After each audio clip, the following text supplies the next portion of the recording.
Assalamualaikum warahmatullahi wabarakatuh.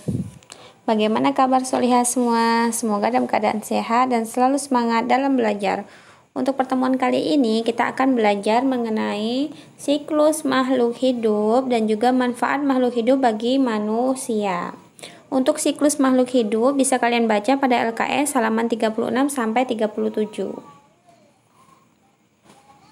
Manfaat hewan bagi kehidupan manusia. 1.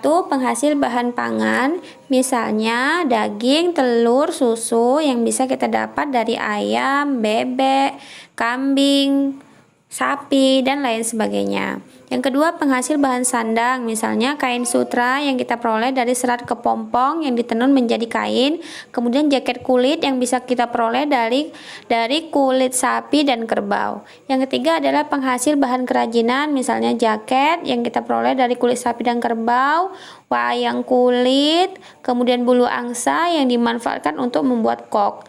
Yang keempat adalah penghasil pupuk yang bisa kita peroleh dari kotoran berbagai jenis hewan yang kita ubah menjadi pupuk organik yang sangat baik dan tidak membahayakan bagi lingkungan. Artinya ia ramah lingkungan.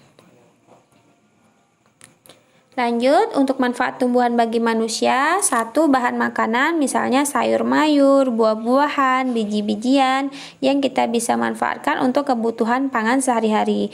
Yang kedua, bahan sandang, misalnya kain katun yang kita peroleh dari serat kapas. Yang ketiga, bahan bangunan, misalnya pohon jati, pohon kelapa, pohon meranti, dan lain sebagainya yang bisa kita manfaatkan untuk membuat jendela, pintu, lemari, kursi, dan masih banyak lainnya. Yang keempat adalah bahan obat, misalnya daun sirih untuk obat gatal-gatal, daun kumis kucing, penyakit ginjal, daun jambu biji untuk mengobati diare.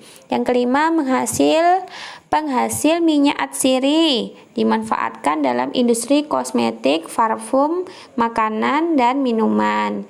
Contohnya dari kayu putih dan serai. Yang keenam adalah bahan baku industri, contohnya getah karet digunakan untuk membuat ban, getah pinus, industri cat, kayu pinus, industri kertas, buah kelapa sawit untuk minyak goreng.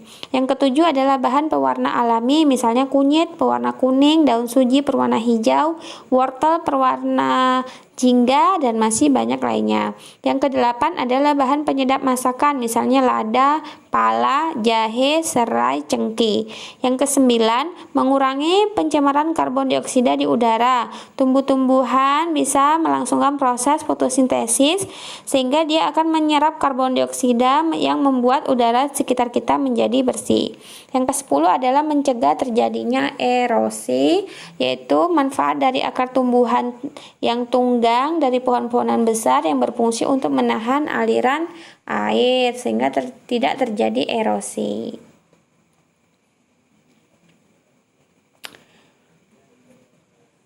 Baik, untuk latihan soalnya adalah LKS tema 6, Mapel IPA halaman 61. Jazakumullah khairan.